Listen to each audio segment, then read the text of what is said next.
Salam rimbawan, salam rimba. Kembali lagi bersama saya Brandy Surandagi Panjang di sini.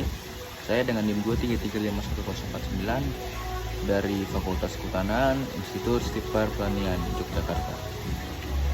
Hari ini saya ingin menjelaskan mengenai pengenalan resolusi spasial. Resolusi spasial merujuk pada kemampuan suatu sistem penginderaan atau alat optik untuk membedakan detail terkecil dalam gambar atau citra.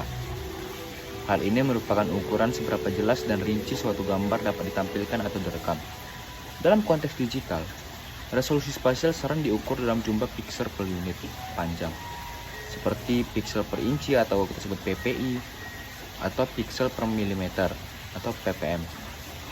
Di mana semakin tinggi jumlah piksel dalam suatu area, semakin tinggi resolusi spasialnya, yang berarti lebih banyak detail yang dapat terlihat. Frekuensi spasial yang merujuk pada jumlah detail per unit panjang dalam gambar juga merupakan faktor penting. Frekuensi spasial tinggi menunjukkan banyak detail kecil, sementara frekuensi spasial rendah menunjukkan detail yang lebih besar dan lebih kasar. Dalam optik, kekuatan resolusi sering diukur dengan tes garis-garis hitam dan putih yang dapat dibedakan oleh sistem optik, di mana semakin banyak garis yang dapat dibedakan dalam 1 mm, semakin tinggi resolusinya. Faktor-faktor ini membuat resolusi spasial menjadi parameter kunci dalam berbagai bidang seperti fotografi, penginderaan jarak jauh, mikroskop, dan pencitraan medis, di mana kemampuan untuk melihat dan menganalisis detail kecil sangat penting. Resolusi spasial memiliki dampak signifikan dalam berbagai aplikasi praktis. Dalam fotografi, misalnya kamera dengan resolusi spasial tinggi dapat menghasilkan gambar yang lebih tajam dan lebih jelas, sehingga memungkinkan pencetakan dalam ukuran besar tanpa kehilangan detail. Dalam penginderaan jauh, satelit dengan resolusi spasial tinggi dapat menangkap gambar permukaan bumi dengan detail dan sangat halus, yang berguna untuk pemantauan lingkungan, pemetaan, dan manajemen sumber daya alam.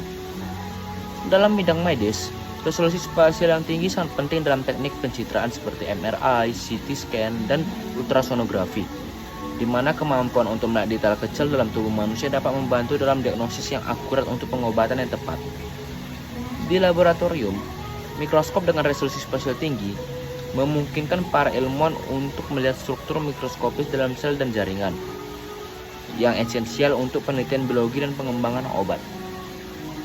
Namun, peningkatan resolusi spasial seringkali datang dengan biaya tambahan, baik dalam hal perangkat keras yang lebih canggih maupun kebutuhan akan lebih banyak ruang penyimpanan data untuk gambar yang lebih besar dan lebih rinci. Selain itu, dalam beberapa kasus, peningkatan resolusi spasial juga dapat memperkenalkan tantangan baru, seperti peningkatan kebisingan gambar dan kebutuhan akan teknik pemrosesan data yang lebih canggih untuk mengolah dan menganalisis data resolusi tinggi. Secara keseluruhan, pemahaman dan penerapan resolusi spasial yang tepat sangat penting untuk memaksimalkan kualitas dan efektivitas berbagai teknologi penginderaan dan pencitraan, sehingga memungkinkan peningkatan signifikan dalam penelitian ilmiah, diagnostik medis, dan berbagai aplikasi praktis lainnya. Mungkin cukup sekian yang bisa saya sampaikan mengenai resolusi spasial. Saya Brandy Surandagi Panjang dengan NIM 233511049 pamit undur diri. Sekian dan terima kasih. Salam rimbawan, salam rimba.